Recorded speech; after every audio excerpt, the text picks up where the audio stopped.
So I watched this entire press conference after learning the news of Ben Johnson becoming the new head coach for the Chicago Bears.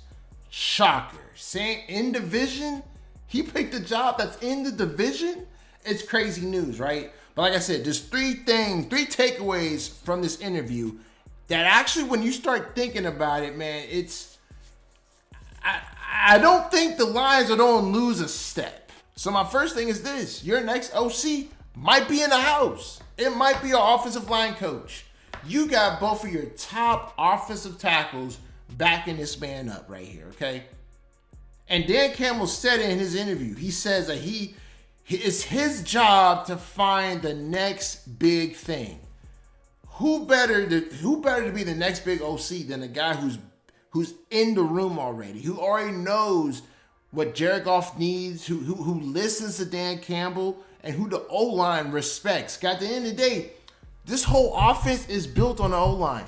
I know Ben Johnson's going to Chicago, but if that O-line in Chicago isn't half of what it isn't half of what the Lions O-line is, he's going to have a tough time there. The second thing I have to say is this: I didn't realize how involved Dan Campbell was when it came to the offense. I'm thinking that Ben Johnson just calls the plays and Dan Campbell stands to the side.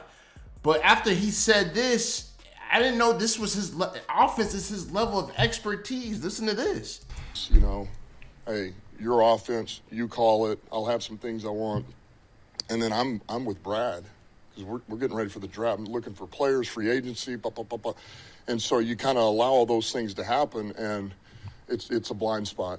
And it shouldn't be, because that's my area of expertise, if you will. So for context, he was asked, why didn't things work out with Anthony Lynn?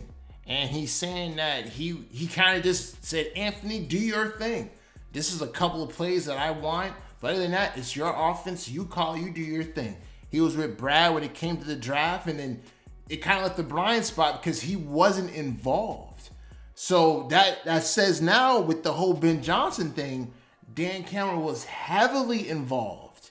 He was there. He was making sure that this is how he wanted this offense to look. So with that being said, it's not just Ben Johnson that was doing everything. It was also Dan Campbell. And then the last thing I want to talk about, the third thing, is Jared Goff. He is the most important part of this whole thing. Okay, he is the quarterback. He is the engineer. He is the point guard of the team. Everything runs through him. He's the only player on the offense that touches the football damn near every time. He's key to this offense. And what Dan Campbell had to say about him, bro, I feel like they don't do the best thing and find someone who is going to help elevate Jared Goff. All right, so that's all I have to say, man. Like, if you don't mind, please put tape don't lie in the comment section below. I know it's a little odd that a Seahawk fan is breaking down y'all team, man, but just to let you guys know, I'm extremely torn, okay? Because Ben Johnson is probably the most fascinating offensive coordinator I've seen. Like this Lions offense was rolling ever since you guys beat my Seahawks. I've low-key been keeping a big eye on you guys. You guys know this. Like, I do a lot of content for the Lions. It's not going to stop just because Ben Johnson left. It's going to expand now. I want to see who really made this offense what it was. Was it just Ben Johnson, or is the mastermind actually Dan Campbell? And the only way to find out is to keep track of both teams and see what happens this upcoming season. Let me know y'all thoughts in the comment section. Make sure you subscribe, man, because this is gonna be a long ride, and I hope y'all take this ride with me. All right, I'll see you on my next video. I'm out. Deuces.